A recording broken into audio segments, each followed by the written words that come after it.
Good morning, everybody. What's up? I think we are live. We are at Panama City Beach at the Gulf Coast Jam. Mobile on the stage and doing our first daily brew outside of our normal little studio, as we're here for the big concert this weekend. So little different. This is the first day of hurricane season, June 1st. Last year I was at the big OSR retreat up in Iowa. All my timeline was popping up Iowa this week. I'm like, what? Why is Iowa in my feed? Well, last year I was in Iowa doing a presentation for OSR, which is one of our great sponsors, Tammy and crew. So here we are a year later. We're at the Gulf Coast Jam here in Panama City Beach, and we're going to talk a little bit about weather. You can see the stage behind me. We got something in the tropics brewing. It's only fitting, right? So yeah, I got it on the screen right now. So I can't see comments. As you get older, it's harder to see. The screens are real hard to see. So there's no way I can respond to comments today. Usually I read comments a lot, but not today. I have a hard enough time seeing the mouse.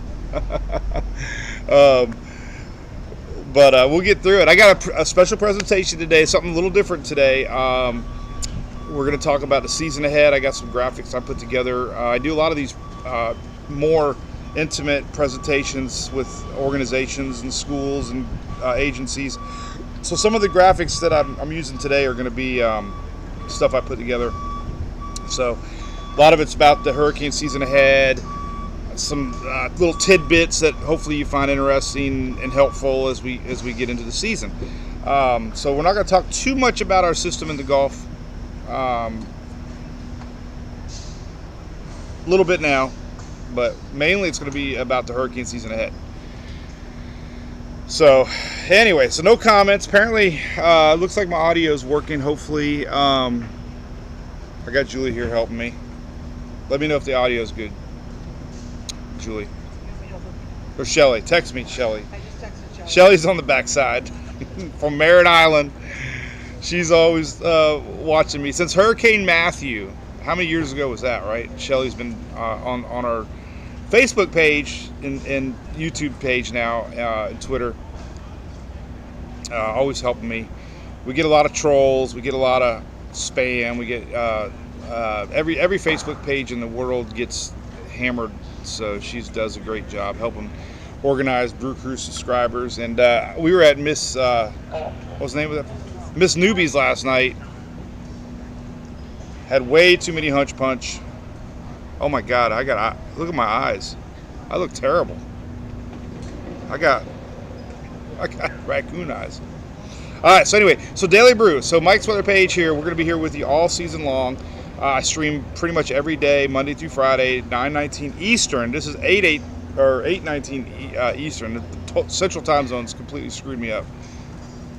I can't wait to get back to Eastern Time Zone. Sorry, Central Time Zone people.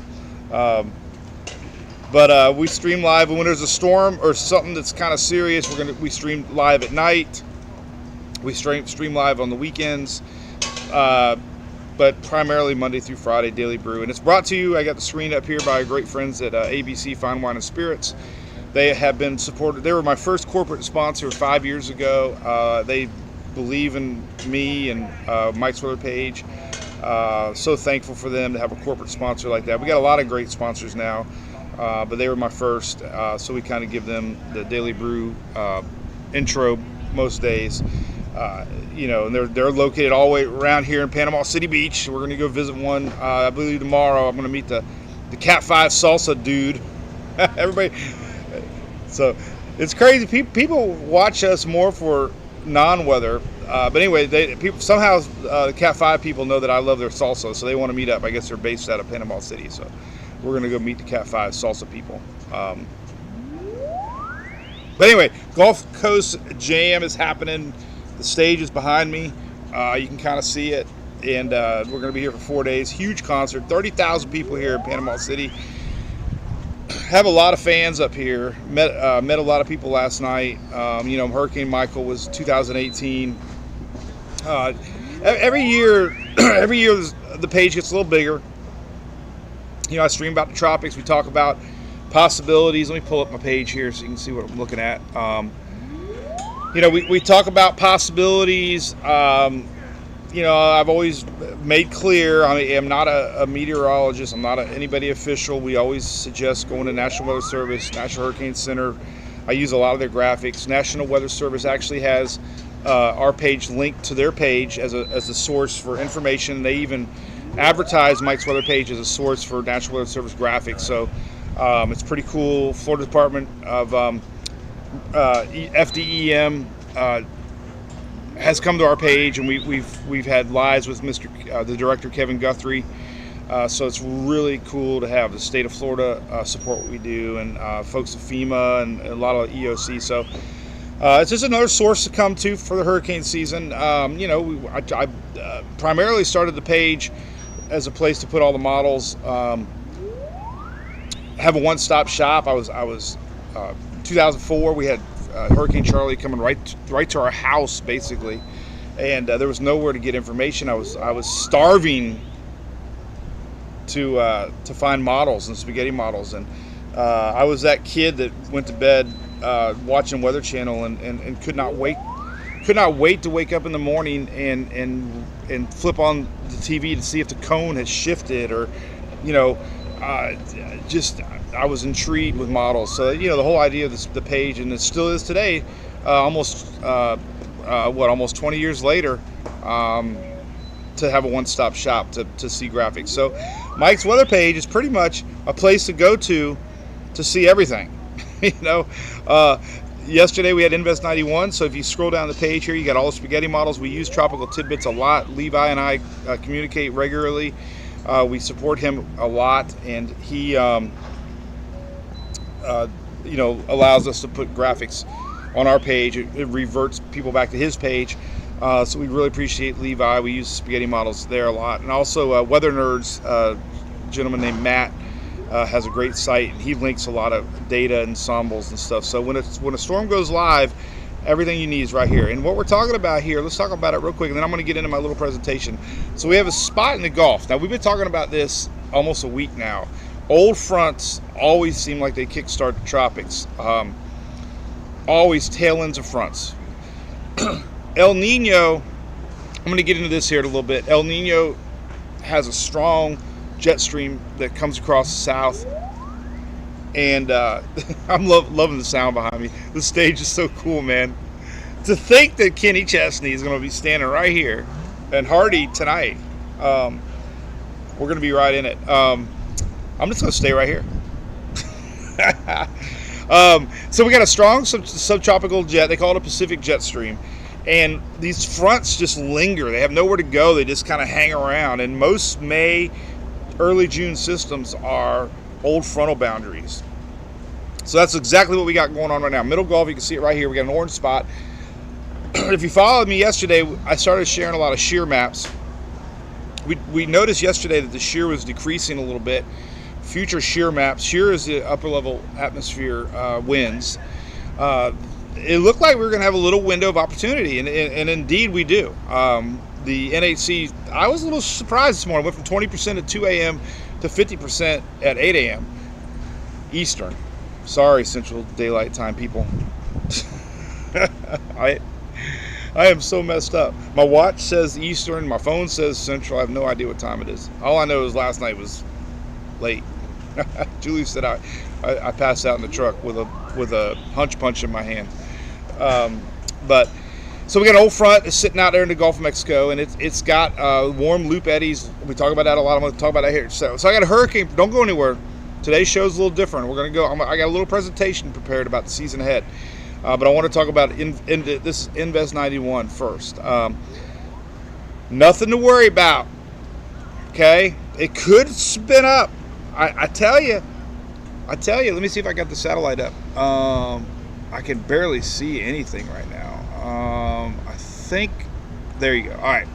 So, you can see the spinach. If you look to the left of the screen, you can see a little bit of spin. All those little dots are lightning. I talked about this yesterday. Same thing. I need to say I talked about it yesterday because I like to see consistency in models. I'm happy when I see things play out. The crew here, Mark and Rendy, we've been going back and forth about this forecast for days, and everything's played out. Like today, this storm is tightening up. When a tropical system tightens up, it kind of pulls the moisture towards it. So the good news for us here in the upper Gulf Coast is most of the storm is getting pulled into this low pressure center in the middle of the Gulf. The peninsula, on the other hand, if you notice everything kind of going towards the peninsula right now, same thing happened last night, man. Rounds and rounds. We had flooding in St. Petersburg, Pinellas County last night. Rain training. Okay, we have a flood watch up for South Florida. You're thinking, why South Florida? Why? Well, because there is wind shear. Wind shear is above. You can see if you look to the south over the Key West, South Florida, you notice these clouds are really blowing from the south. That's wind shear. Upper level winds are coming in pretty hot and heavy from the southwest. Wind shear is a big sign of El Nino. It's a big sign of the jet stream above. And I use my little toys for an example. Storms need to stack. And when you have wind shear, it kind of blows off the top of the thunderstorm. So I shared a few things yesterday. Thunderstorms will rise from the center, but they get instantly sheared apart, meaning the wind shear blows them apart. So you're seeing all this convection heading toward the Florida Peninsula right now. And we got lightning right over my hometown right now, literally storming, and I'm not there to see it, but this is all storms getting blown towards the Florida Peninsula. So that's why, if you're wondering what's going on in Florida Peninsula, you're getting a sheared effects of Invest 91, which is in the middle Gulf. Now, Invest 91 is going to sit out in the Gulf for a couple days. It's going to sit out there. It's going to slowly move itself kind of like around the state. Kind of a weird steering mechanism, but we've been showing this kind of pivot. When I say pivot, it means it kind of pivots around, kind of like a string. So, yeah, a couple days. The only thing that's changed from the earlier forecast was some of the models had it sitting over that Gulf Stream. Wind shear is expected to really pick up more first part of next week. So, chances are a little less of an East Coast formation than it was like 3 or 4 days ago. Wind shear is so hard to predict. Wind shear, even yesterday, 2 days ago, we had that big blob pop up, Wind shears, I've found over the years, is so hard to predict. It's predictable, and everywhere I look, there's signs. There's bar, bar, bar, bar, bar, bar. Too early for that. But anyway, the wind shear is expected to really pick up on the southeast coast Atlantic. So we got people in Bermuda watching. I guarantee you're going to feel this thing first part of the week. This thing's going to get, pushed off to the northeast. So that's what it looks like right now. So pretty cut and dry. Storms are going to be off and on the next 2 days for the Florida Peninsula. When I said nothing to worry about, afternoon thunderstorms are almost exactly what you're going to feel. You're going to get high winds. People always ask about tornadoes. Oh man, tornadoes are not, I can't say no. Tornadoes take a lot of upper level winds, a lot of upper level wind dynamics.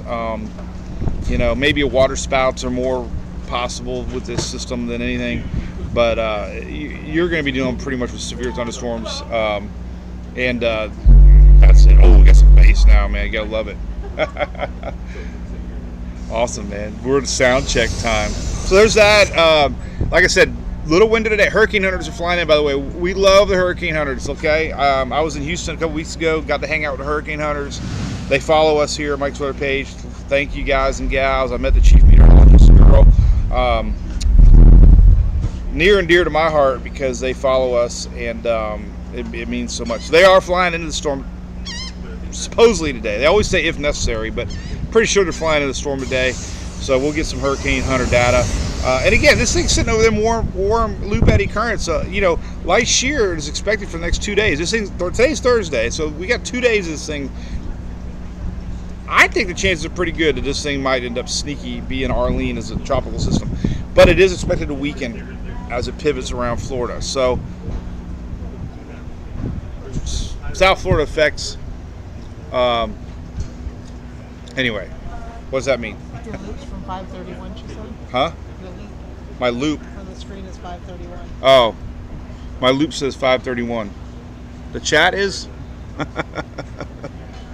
Oh, I don't know. She said the chat's going nuts. What does that mean? Are we streaming live? Yeah. Shelly's giving us updates. My chat is off or something. I don't know. Let's take a look. All right, and we're going to talk. Oh, we got 715 people. That's cool. This was yesterday.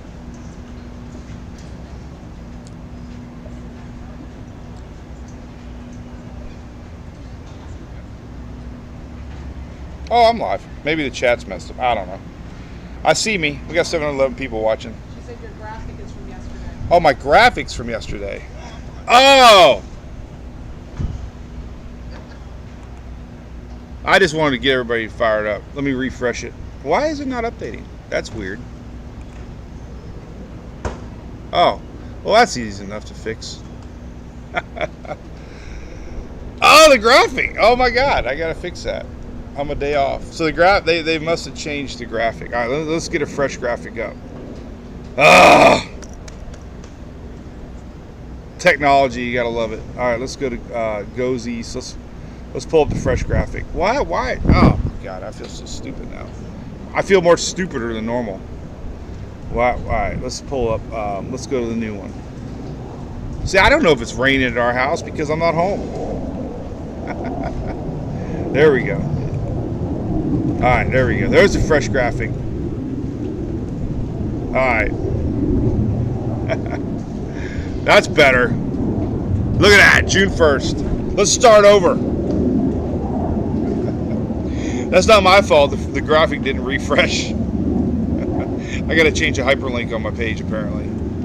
So anyway, there's the fresh graphic. It is not raining in Tampa. How the hell would I know? I'm in Panama City Beach, man. I could care less. I'm on vacation. There you go. There's the new graphic. Oh, I love it. You know what's cool? People can hate me because I can be wrong. What's the joke? Weather people 50% of the time are wrong. All right, we're all good. So there's the live graphic. Anyway, at least I know you're watching. All right. So, but look at this thing. We got some banding.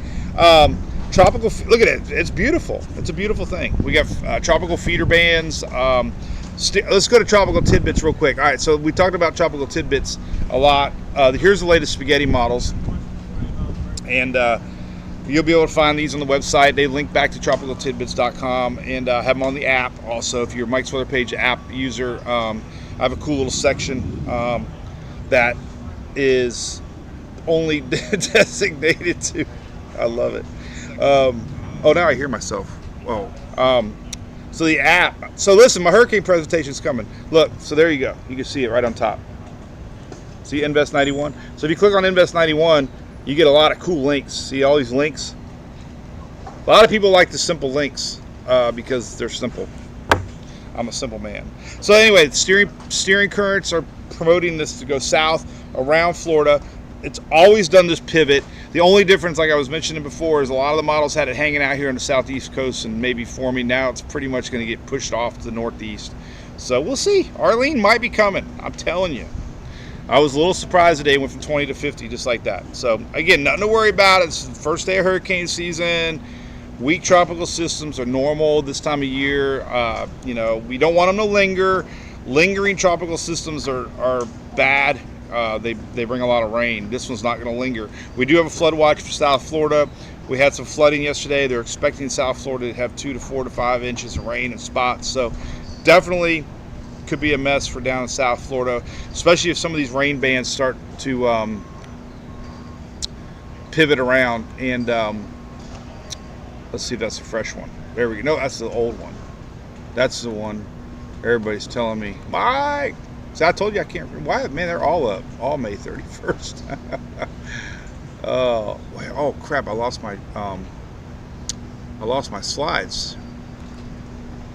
Here we go. All right, let's pull the slides up. And then 4. Whoa, that was loud. 4. Yep. Hey, 1, 2. There we go. All right. So we're going to talk weather here in a second. All right, so if you're just tuning in, welcome. Mike's Twitter page. We're going to talk about the hurricane season ahead. Today's the first day. I usually read comments and chats. I can't read them today. I apologize for that. But we'll be back live next week, normal. I don't know if Monday or not. There we go. It looks a little better right there. Hey. Check 1, 2. Check, hey.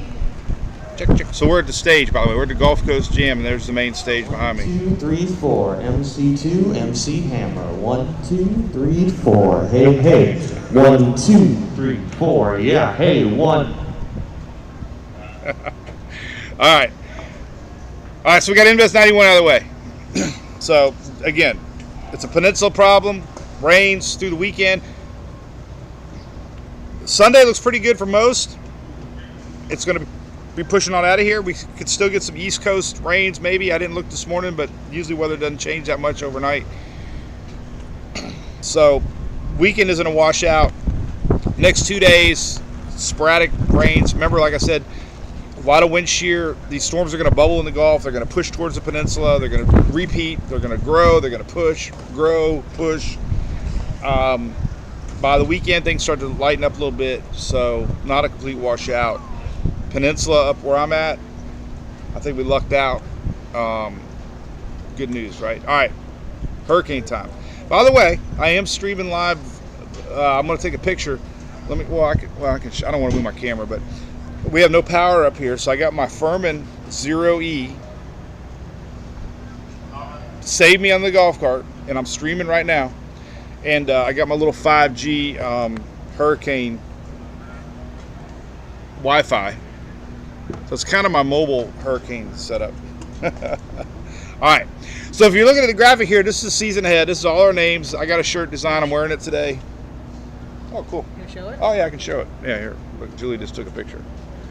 This is it right here. Look, there's a live picture. That's what it looks like. See the 0E? That's powering the Daily Brew. Behind the scenes, thanks to my assistant, Julie. All right, so thanks to all the supporters of our page. By the way, we're kind of crowdfunded. We got over 2 million followers now. We have some great sponsors, obviously.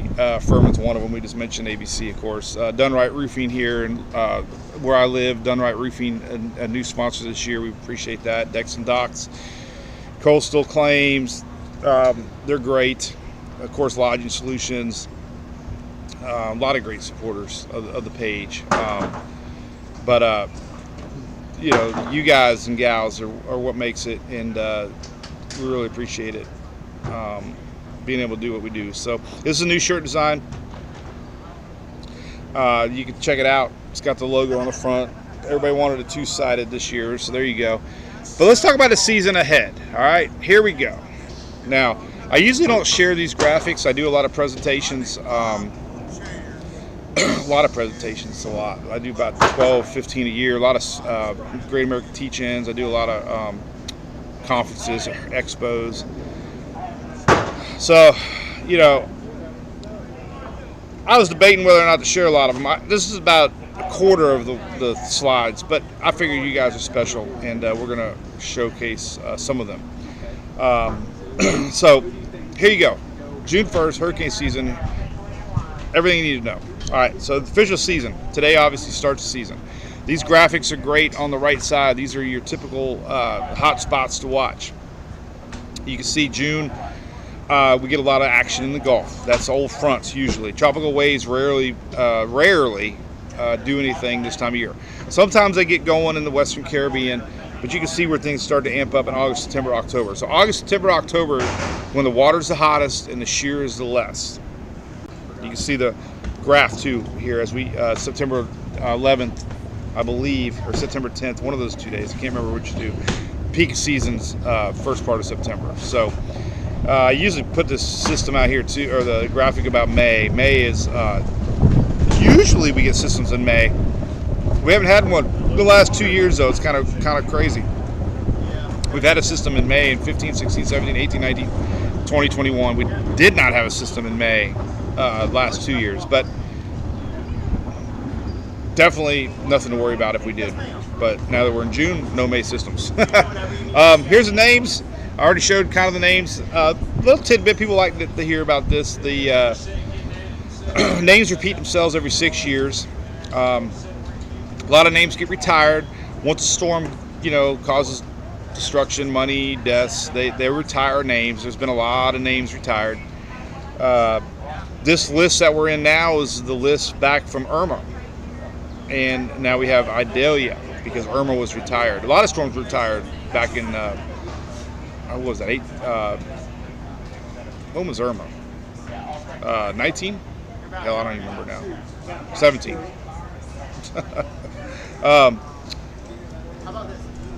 So there's our list: Arlene, Brett, Cindy, Don, Emily, all the way down the line. We had Greek names a couple years ago. Greek names got used a lot, but they stopped using them in 20 because everybody got confused. So now we don't have Greek names. And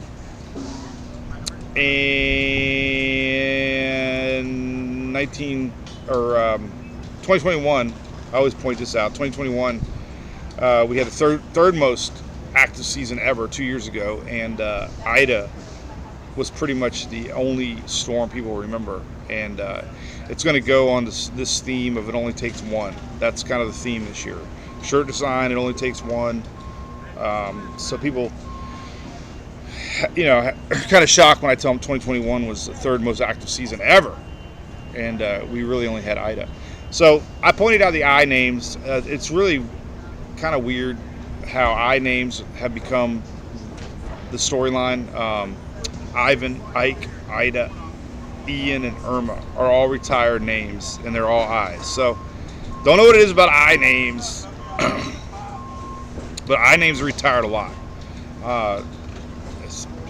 Usually that means kind of peak season. We've had a lot of weak systems before that. But little tidbit. Another thing I always like to point out to people, and by the way, the graphic on the screen is Irma. Irma, if you're wondering what satellite imagery that was Irma. Coming across Cuba, going into the Keys, and then down in the Naples area. But one thing I always point out is the term cyclone, right? Everybody gets all worked up with the term cyclone. Cyclone is just a way of saying rotating winds towards a low pressure center. A lot of times they'll talk about a cyclone even over land. Like they'll call systems over the United States a cyclone. So cyclone is kind of scary. I think it is scary, like cyclone, but it's not. It's just a low pressure area. So you can have a non-tropical cyclone, and it confuses people. So basically, erase the word cyclone from your vocabulary is something to get worried about. All right. So here's a graphic I put together years ago. So we're going to talk about the outlook ahead, seasonal outlook.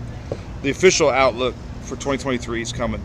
I put this graphic out a few years ago, just kind of a joke on social media. Kind of where we're at now. I'm going to get into that. 0 to 20 named storms, 0 to 20 hurricanes, 0 to 10 major hurricanes. I mean, come on, right? Nobody knows. I point this out. There's a bunch of predictions, a bunch of hype. Social media adds a lot of stress. Don't be scared. Be prepared, and just have a plan. And by the way, that plywood is our house, Irma, and we use the same wood for Ian. So, again, 2 eye storms where we live, Irma and Ian. Little memory. But don't forget, August 24th, 1992, that was a late season system. That was the first named season that year, right? Everybody thought that season was going to be dead. And then, August 24th, right? Boom, Category 5 Hurricane Andrew came out of nowhere. So, don't ever fall asleep. No one really knows. All right, so here's the real forecast. This one came out from Colorado State University. Everybody laughs. They're like, what the hell are people predicting storms from Colorado for? I think I said the same thing years ago. Like, why are we getting official forecasts from Colorado? Well, anyway, all the big dogs work in Colorado. So a lot of people really respect and take their word as gospel for the hurricane season. So anyway, they predict a near normal season. This is your official numbers. Their CSU forecast compared to the 30-year average right next to it. So they pretty much predict everything normal. 6 hurricanes, 2 majors, so near normal. Now, the 2 things we're going to talk about here in a little bit. Everybody's talking about El Nino. El Nino's coming. It's all over the news. My God, if I hear El Nino one more time. If I had $1 for every time I heard El Nino, I'd be $10 richer. But then the waters are warmer. So El Nino is going to reduce the storms, but warmer water is going to raise the storms. So there you go. I did want to point out, so I've been kind of became friends with Eric Burris over there in Orlando. And there's a model called the LRC model. It's a recurring cycle model. And I'm really fascinated by it, how Mother Nature repeats herself. And I'm starting to believe it a little bit. And last year, their forecast, way before the season began, showed these hot spots here in Florida and, of course, the Carolina coast.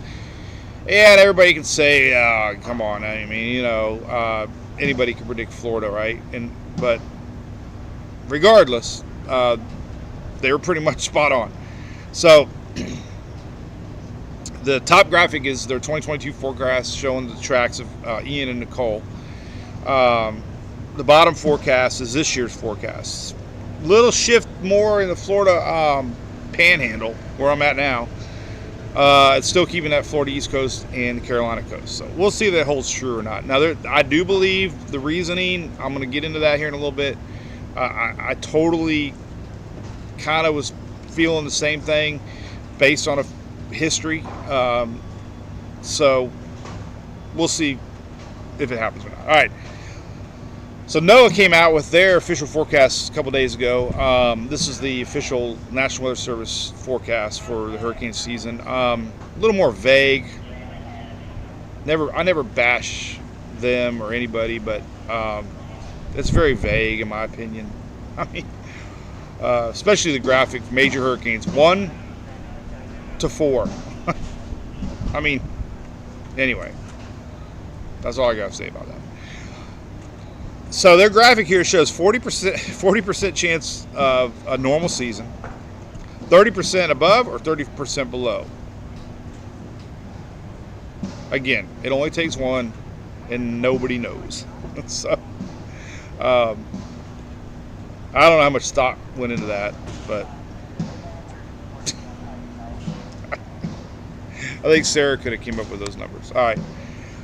So last year, let's look at last year's numbers. 2022. By the way, we're streaming live from the Gulf Coast Jam. Having a great time. Concert begins tonight, and thank you to the weather gods for making Invest 91 pull away all this moisture and give us an unbelievable weekend ahead. So we'll see if that holds true or not. But anyway, 2022 season right here. This was the Colorado State University forecast. They were hyperactive last year for the forecast because we were in the 3rd year La Nina. Now all the science. This is what I love about weather. Nobody knows, man. Everybody. What's up? I'm just rambling. You're good. Nobody knows. I mean, it cracks me up. Like, as much as everybody thinks we know, we don't know. Mother Nature always fools us, right? So all the big dogs last year, 2022, predicted an above average season. They had all the reasons why. La Nina, it ended up being normal, right? They expected 5 major hurricanes. We only had 2. But again, it only takes 1 to make a season, right? Ian. So they predicted 5 majors last year. I think it was Fiona was the other one that really affected Nova Scotia, Canada. But so anyway, like I said, don't get wrapped up in the numbers. It only takes 1. We saw Fort Lauderdale a couple weeks ago, 24 plus inches of rain in 24 hours. That kind of stuff's way more devastating than anything, and that was unpredictable. And a little tidbit about last year. Last year, we had one of the longest stretches ever of no named storms. July 3rd to August 30th, we had no named storms. I mean, we're talking through the peak of season almost, right? There was not even nothing.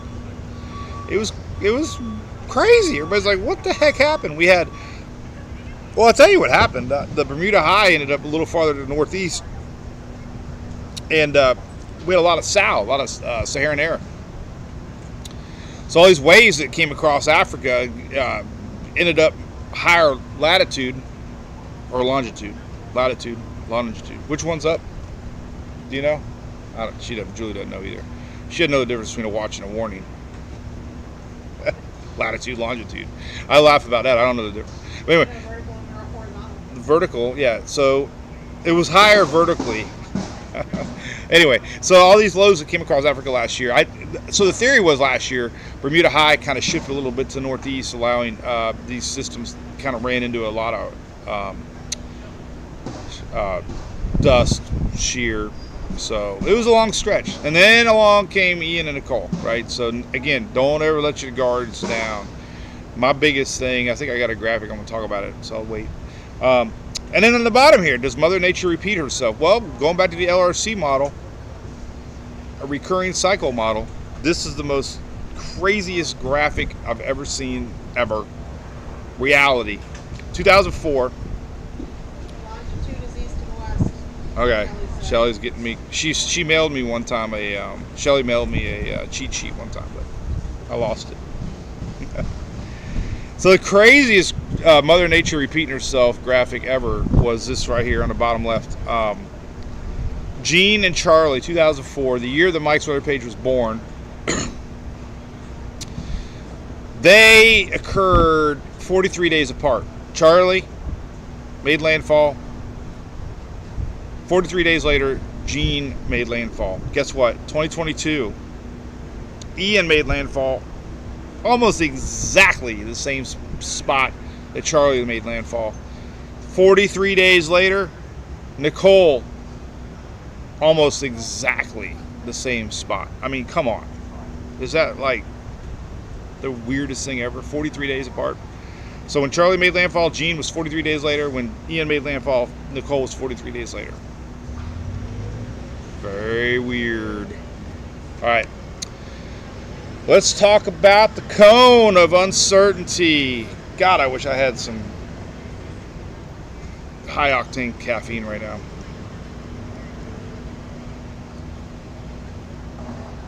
The cone of uncertainty. This came under fire last year. This was Ian, obviously. It's not live. I can't post this because 99% of people freak out and they're like, "Oh my God!" No, this is Ian. This is old. This is not live. But it shows you the track history of Ian. So, let's talk about things. The cone is where the center of the storm can go. Okay? So many people, including myself, used to get wrapped up in the center line, the black line. That, you forget, A, that the cone is anywhere that center can go. And more importantly, the effects of a storm happen well outside of that cone. The cone is just the center of the storm. The bigger the system, the bigger the storm, the more the effects are going to be outside of the cone. So the problem that we had is this. I'm going to talk a little bit about spaghetti models, not much. I was trying to keep this short and sweet. Shelly knows I have a hard time doing that. But models flip-flop. They always flip-flop. Always. You got to go with guts. You got to go with instincts. You got to go with ensembles. That's a lot of what I do. I saw it firsthand with Ian. Oh my God. So there's a graphic on 9/23 that showed kind of ended up where it ended up, right? 9/25, there's pretty significant change in the cone. That I think that was Saturday, if I remember right. everybody in Tampa was like, oh, man, the storm's going to miss us. The storm's going to miss us. It shifted to the Panhandle. But look where the cone is. The cone is still showing Fort Myers area. And again, south of that cone, Naples area, they weren't even thinking about this because everybody's focused on that black line. The biggest thing that I want to point out, though, is this. A lot of this cone was based on the GFS model, which was performing terribly last year. Skewed the cone, and it shouldn't have. But it did. Most of your ensembles were pointing to the Florida West Coast. If you recall, I did a video one morning, I think it was Sunday morning or Saturday morning, pretty much scared that this was not reality because I got the false sense from people that everybody on the West Coast figured it was not going to come here, you know. But if you look at that graphic that I circled, here's my opinion, the biggest failure in communication that happened with Ian. So all this hype was surrounded by the fact that Ian was going to weaken on approach. We had a cold front kind of to the north. Remember last year we were talking about the cold fronts stuck around all last year. We had a cold fronts turn systems. We talked about that a ton. But everybody talked about the storm weakening as it approached landfall. And the talking point was it was going to make landfall like late in the week, Friday, according to the graphic here on 9/25.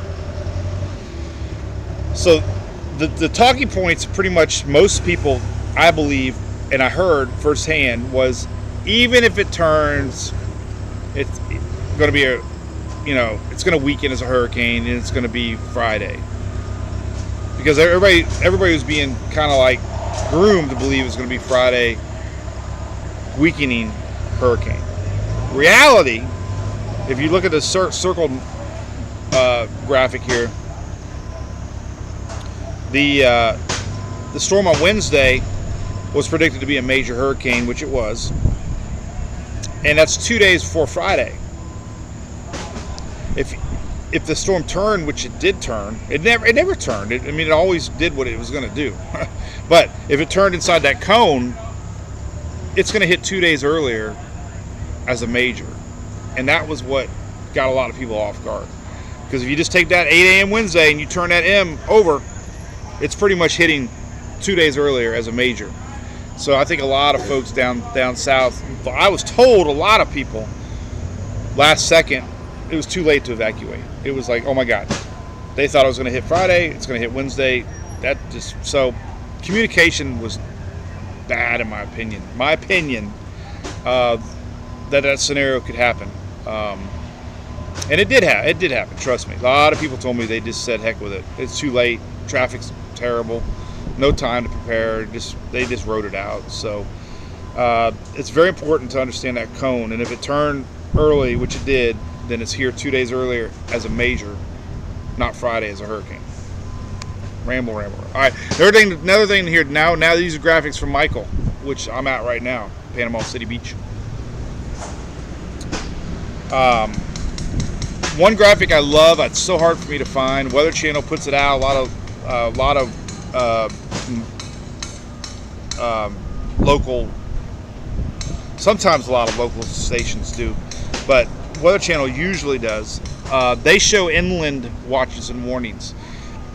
Another gut feeling that I get is that a lot of folks don't realize that hurricane conditions, tropical storm conditions, will impact people inland. Okay, if I heard a bazillion times people evacuated Charlie, went to Orlando, and they had just as bad an experience in Orlando than they did on the coast.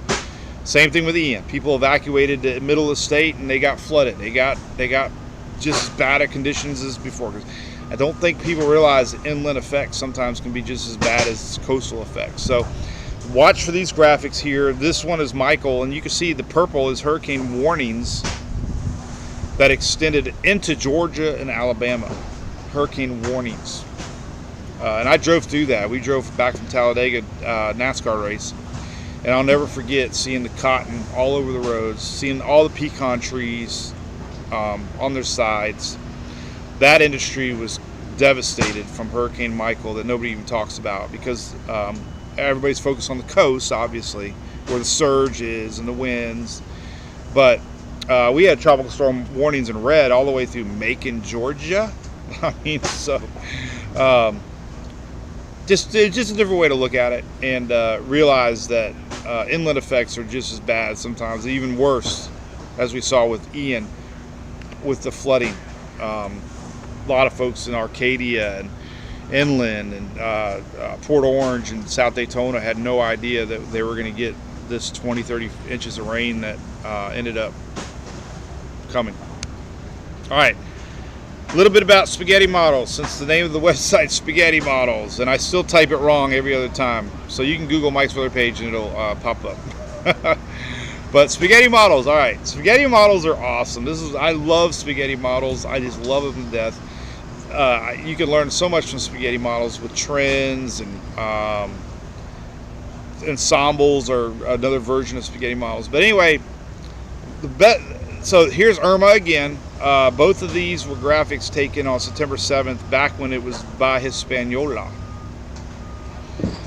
And you can see the cone of uncertainty almost mimics exactly the spaghetti models. So the NHC definitely looks at spaghetti models. We had a shift occur with Irma.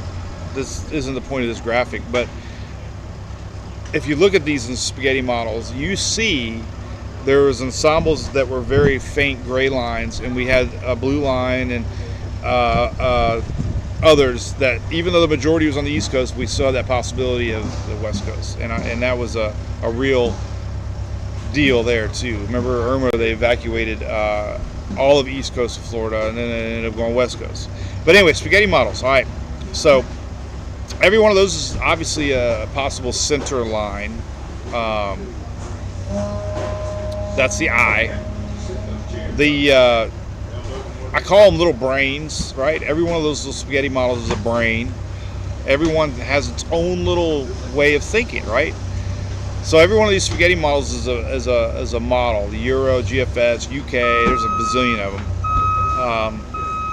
But they all have their different ways of thinking, and it's great. They all input ideas on upper level winds.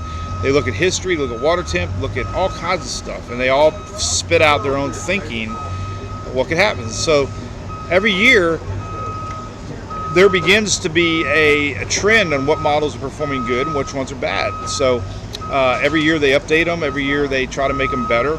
Last year the GFS went through a huge upgrade, and like I said before, it did, in my opinion, and a lot of people agree, it was terrible last year. So anyway, and of course I mentioned the windshield wiper effect here. They flip-flop. You look at trends. There's a lot of science behind it, what I do, and I'm not going to get into all that. But there you go, little tidbits about that. All right, so main threats of storms. This is always fascinating to me more than anything. God, they keep putting, they're filling up all these coolers full of beer. It's too early, right? Oh my God, everywhere I look there's a bar. We're at the Gulf Coast Jam, by the way, if you're just tuning in. There's the big stage behind me. If I can get it turned a little bit, maybe show a little better. All right. So this is a little fascinating tidbit I find very fascinating, actually. Threats. If you're worried about dying, I hate saying that word, but the main threats with storms, hurricanes, is water. Water. Stay, if you want to survive a hurricane, you stay away from the water. Simple as that. Almost 90% of all hurricane deaths are water related. Interesting graphic that was put out by the Weather Service out of Mobile, National Weather Service. Freshwater flooding from 17 to 21 was 65% of deaths. That was very fascinating to me.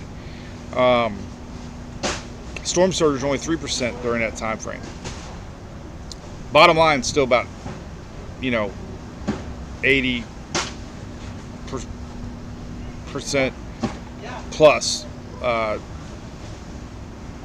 fatalities with tropical systems. Over time, 63 to 12, it's hard to find graphics up to date. 88% storm surge, rain, surf. So tornado risk is 1%. Wind on that graphic was 15%, but over time it's about 10%. So again, it's roughly 90% of all hurricane deaths are water related. So the common theme that you hear a lot of is run from the water, hide from the wind.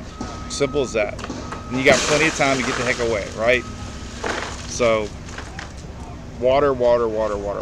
And the main threats always storm surge, tide, inland flooding, power outages, obviously, wind blows down trees take down power lines, water spouts, tornadoes, rip currents, and I always laugh on that. I'm like, who the heck's swimming during a hurricane, right? Rip currents, and then media hype. That's a threat. It drives people to us, media hype. All right, what else we got? All right, a couple more graphics, then I gotta sober up, or wake up. Place is getting in high gear, man. They're getting ready. 30,000 people are going to be here in a little bit. Unbelievable, man. I'd like to thank the crew here from the Gulf Coast Gym for taking care of me and the family, by the way. And all the hospitality, all the locals up here. We got a lot of fan base up here. It's been really cool to meet everybody. And let me tell you, the common theme, I hear this all the time, is how, Google, if you really are interested in who I am, Google Fox News Mike's Weather page, because they did a huge article last year during Ian about neighbors helping neighbors, how storms bring people together. And it's so weird, unless you lived it, you don't realize it. Every storm defines a generation. Storms bring out the best in people. You put everything aside to help your fellow neighbors, and that's the common story that I hear about from all these devastating storms through the years. And people say, why do you storm chase? Why do you do this? Well, one is I'm an adrenaline junkie, obviously, but two, it connects me so much to the people that I'm talking to be there with them, and to see post-storm more than anything, and see these companies support our page. OSR, Tammy, we mentioned her before, being there a year ago. How they're first responders, and they're there, on the scene.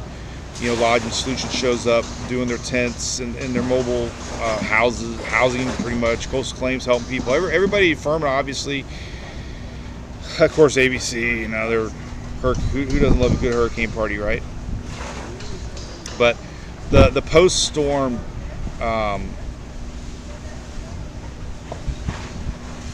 response, and how people come together and just help each other, and it just brings so many people together. So it defines a city and community more than you can understand, for sure. Especially here in Panama City Beach, eastward. How Michael obviously changed everybody forever. All right, so let's talk about the spin. Tropical storms and hurricanes spin counterclockwise. What we're seeing exactly right now with the Invest 91. Check. I hear you. Tropical storms spin. So I use Tampa as an example here, but always think about the spin. Counterclockwise spin. The most storms are on the south side, east side, northeast side. That's why Invest 91 is pushing storms into the Florida Peninsula right now. That's spinning around that Gulf moisture into the state. But I got some good examples here to show you what storm surge looks like. Using my own daughter, Emily, and our own Tampa Bay Oldsmar. Now, I use this graphic a lot, but it's really cool to me. So in 2016, we had a storm called Hurricane Hermine, which actually canceled, I believe, the concert here. I'm 99% sure they had to cancel it 1 year here. and Hermine went to the Panhandle. 16. So in 16, that's a picture of Emily standing on a park bench where the water came up in Tampa Bay, covered our pier. Literally covered our pier. The counterclockwise flow, there's a satellite of Hermine on the bottom right, basically rotated all the storms into the bay, and we had flooding. A storm that was hundreds of miles away. Now I don't use Ada very in this graphic, but we had the same situation a couple years ago with her tropical storm Ada passed by our coast. So our bay felt Hermine. Now fast forward 1 year later, Irma. I'll never forget reading Twitter and seeing people posting pictures down the Bahamas and South Florida, like the water. Like it was the most epic thing back then. Nobody knew, nobody's experienced this in our lifetime. The water disappeared. It's like, my God, my dock, where'd the water go? It's like everybody was posting this and it was coming up our coast. And then I started seeing reports of Tampa Bay, the same thing. And I live a mile from the bay here, the left side of your screen. Davis Island, Tampa Bay. Our same pier a year before it was underwater. You could walk out almost a half a mile and the bay was out of water. All that water, looking at the graphic, Irma came to our south. The opposite effect happened. The wind blew the water out of the bay, basically. Same thing happened with Ian. I wasn't here to see it during Ian, but same thing, Ian. The water got blown out of the bay. And it was just fascinating that surge can have so much effect so many miles away. Irma, people evacuated to Savannah and Brunswick, and unfortunately got flooded because all that water spun around the Atlantic side and pushed up into that bay, Jacksonville. So the effects, again, way outside of center and landfall. Irma is a great example of that, how so many people were affected way outside of landfall, not realizing the rotation of the storm. I met a lady that evacuated Irma. I think she was in Brunswick or Savannah, one of the two. I think it was Brunswick. Woke up and her hotel room was on the water, and the parking lot was flooded from storm surge because of Irma, and totally nobody had any idea. Everybody's focused on Cuba and South Florida, and nobody even realized that they were going to see surge up in Jacksonville area northward. So good example of that. All right, so here is the surge forecast for Ian last year. All right, so these graphics are great. I got the link on my site. I think it's CERA, if I remember right, but I always share them. So 2 days before Ian made landfall, right, it was supposed to pass just off the shore of Tampa Bay area. And these are real life, they call them slosh maps. If you want to Google NOAA slosh maps, NOAA slosh maps are worst case scenario. You can change things from Cat 1, 2, 3, 4, 5 and see possibilities. Now, it all depends on angle of approach. This is the number one thing that's so confusing to everybody, because everything happens on the east side, the right side of a storm, and it's everything, and it's so frustrating for people because the graphic on the top right shows Irma. Irma was expected to come to Tampa Bay almost like Ian. We were expected 6 to 10 feet. 5 to 8 feet. Irma went to the south, it was the opposite. Ian was pretty much going to ruin Pinellas County. Living in the moment, now I'm thinking back, you can't believe what could have happened. Like, nobody realizes what could have happened if Ian stayed on this track for where I live. Being selfishly, I'm talking about where I live. I'm not taking away anything from where it did impact, trust me. But Of course, I grew up in Pinellas County, so it's near and dear to my heart. But we would have been underwater. Like half the county could have been underwater. A 20-mile shift. That's all it was. They figured out 20-mile shift in track, turned 20 miles, and we went from that to nothing. Now that being said, unfortunately, there's the actual track, and we know what happened where Ian did make landfall. That total devastation. I mean, I just saw a video yesterday on TikTok. It still looks like it just happened yesterday.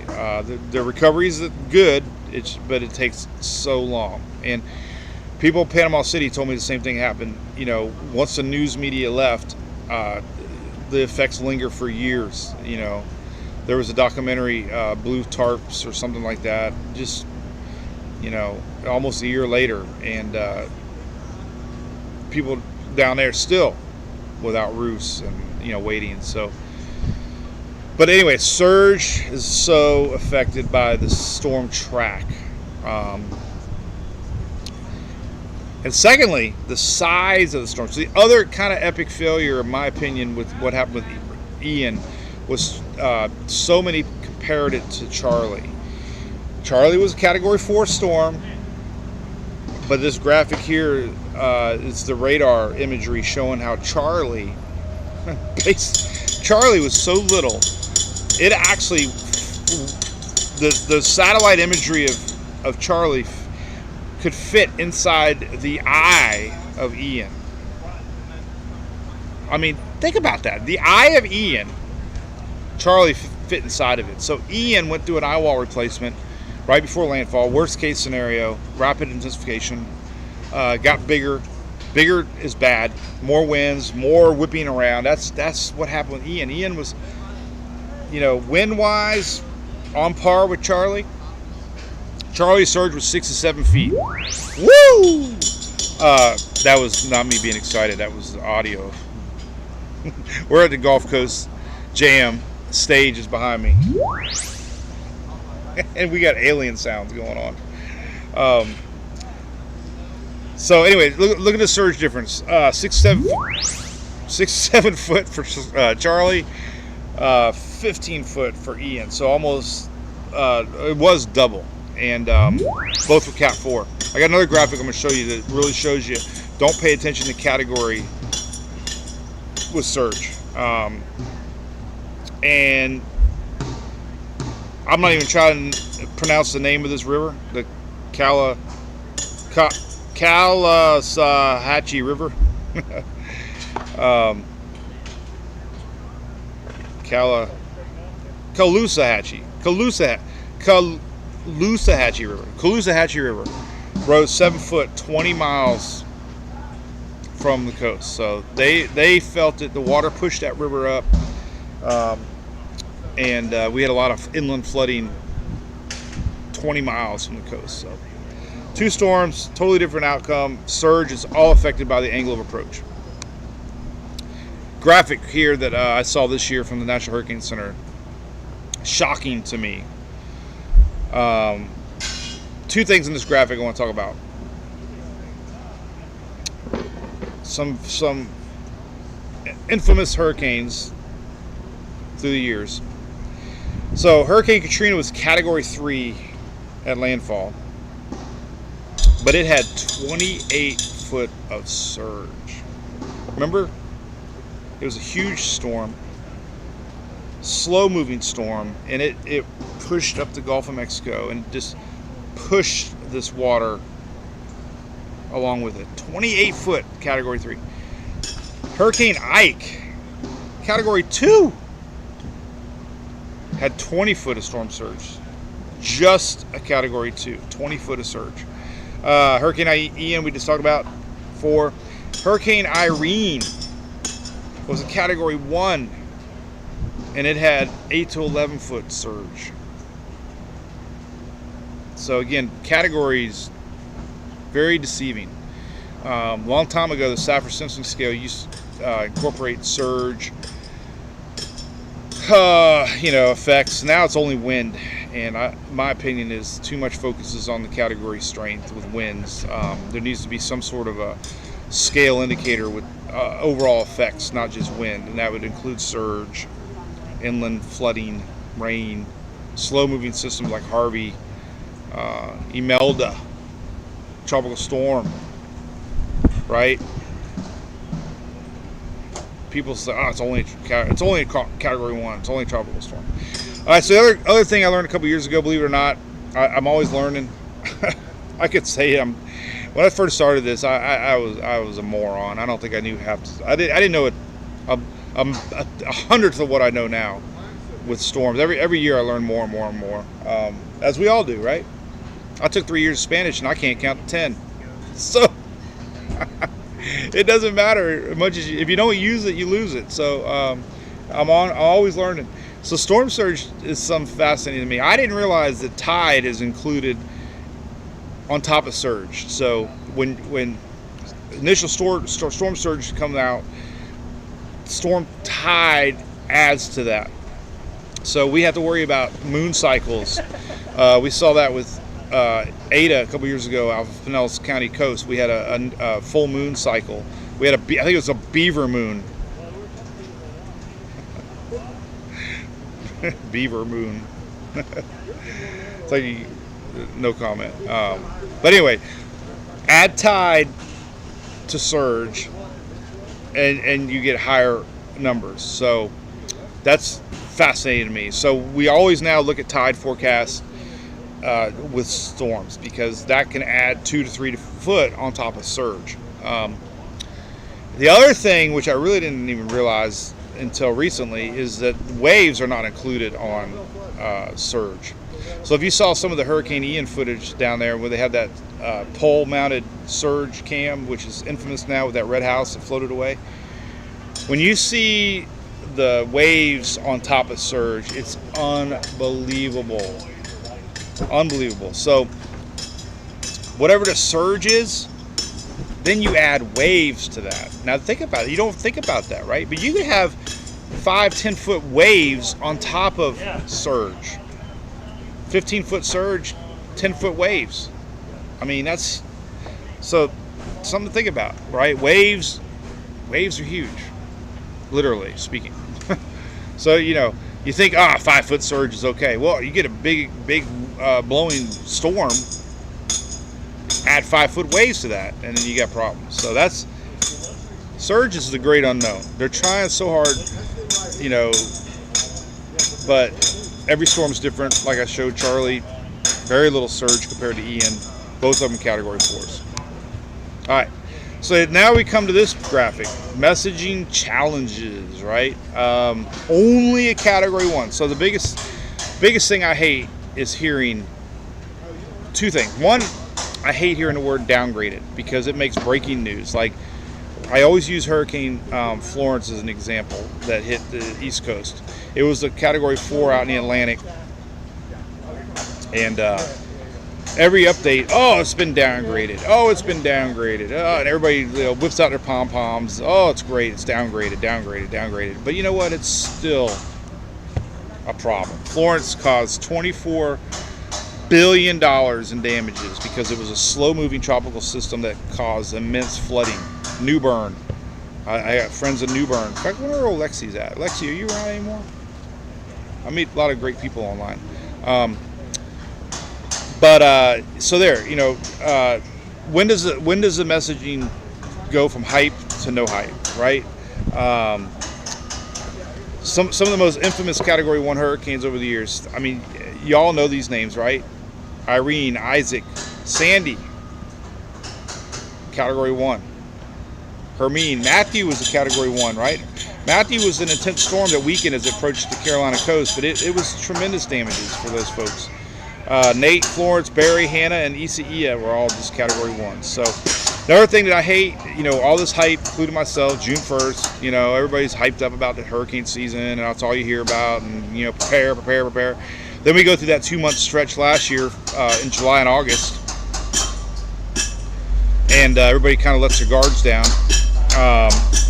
One thing that I noticed every year I notice this, in October, the focus shifts from hurricanes to fall, foliage, football. All you hear is, nobody wants to talk about hurricanes anymore in October. I say the weather industry has hurricane hangover by then. And all you see is fall foliage maps. I'm like, but October's like our worst time for storms. Believe it or not, especially here in the southeast Florida. So, hurricane hangover drives me crazy. We almost need a second peak season to get people prepared. Anyway, all right. A couple more graphics and we'll call it a day. It's 5 o'clock somewhere. I don't know if I should have one now, maybe but I was at Miss Newbie's last night and that hunch punch got me pretty good. Notice the bags under my eyes. But anyway, we're at the Gulf Coast Jam. You hear all the stuff going on. They're getting ready for 30,000 people are going to be here this weekend for the concert. It's huge. Really appreciate the mayor here, Mark Sheldon, for inviting us and wining and dining us. Of course, Rendy. Those two are the big dogs putting this thing on, and they've welcomed us with open arms. And all the people here at Panama City Beach, so many fans up this way. I feel so connected. We took a trip here to Mexico Beach a couple of years ago, Fort St. Joe, and Apalachicola, that area. Everybody just welcomes us with open arms. So really appreciate it. All right, so the reason this year, the number one thing you heard bazillion times over, and I'm sick and tired of hearing it, is El Nino. Like, everybody's so worked up. I got wrapped up in hurricane numbers last year because we were in La Nina, and I'm like, oh, we're gonna have a busy season because it's La Nina, and then we had a 2 months break of nothing. So a lot of hype in this El Nino. I think El Nino is a bigger deal in the wintertime. El Nino makes stronger wind shear. You can see the graphics here. El Nino is basically a measure of Pacific temperatures of a region. They measure, I kind of boxed it. I don't think that's exact. I just put a box out there. But they measure a region of the Pacific, and when that Pacific water is cool, it's La Nina. And when that region of the Pacific is warm, it's El Nino, like Chris Farley, right? El Nino! And basically what El Nino does, and we're already starting to see it, is we have a strong Pacific jet stream, and that's the upper level winds that are coming over from the Pacific side to the Gulf side. So when we have an El Nino, they predict lower hurricane numbers. But it only takes one. And a lot of going back to that LRC model, this is where I'm going to show you here in a second. 2004 was an El Nino year. The red, so on the bottom left of your screen, these are those values, that little box area. Man, I'm starting to get a hangover now. I need a headache. I need some caffeine. I only had 1 cup this morning. I'm like a 3-cup kind of a morning guy. I'm so screwed up. I don't know what time it is. Eastern, Central, Daylight. I don't even know. 10:30. What the hell time is it here now? See, this is where I'm all screwed up. It says, my watch says 10:30. 9:37. So I started early? We started at 8:19. Oh, 8:19. 9:19. Oh, see, I'm all messed up. I thought I messed up. I'm like, we've been going more than an hour. Go Rays! You've been talking an hour and 20 minutes. I've been talking nonstop. Sarah always says, Daddy, you talk a lot. Daddy, you talk a lot. Jim Beam. All right.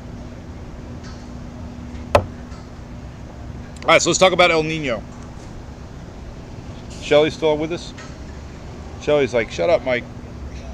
Peter and the ladies want you to be done. Why? Oh, I took over your stage. Okay. We only got a few more minutes. Heck yeah, put her to work. We got to earn our keep around here, man. All right, cool. Like, Yeah. welcome.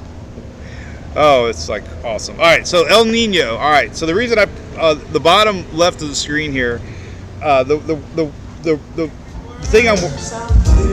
Oh, music. Oh yeah. Whoa, hold on, I'm gonna mute this real quick. I don't. Okay. We don't want to get music and get busted on Facebook. So El Nino, we've had some strong years of El Nino. So don't get wrapped up in El Nino. One year I want to show you real quick here. Why is this not working? Let's see here. Where's my little button at? Boom. There we go. All right, 2018 was an El Nino year, right? I circled the area of the Caribbean that was pretty much dead, right? I mean, we had 2 storms go across the main development region that were cut off, and you can see how most activity was choked off pretty much, which is typical of El Nino years. You get a strong jet stream, which we're seeing right now. But I just remind people, 2018, we had Florence go around, and we had Michael in the Gulf of Mexico. So don't let your guard down. Another thing I always point out, 2004, was El Nino with Gene and Francis. They went around the top side.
That was funny.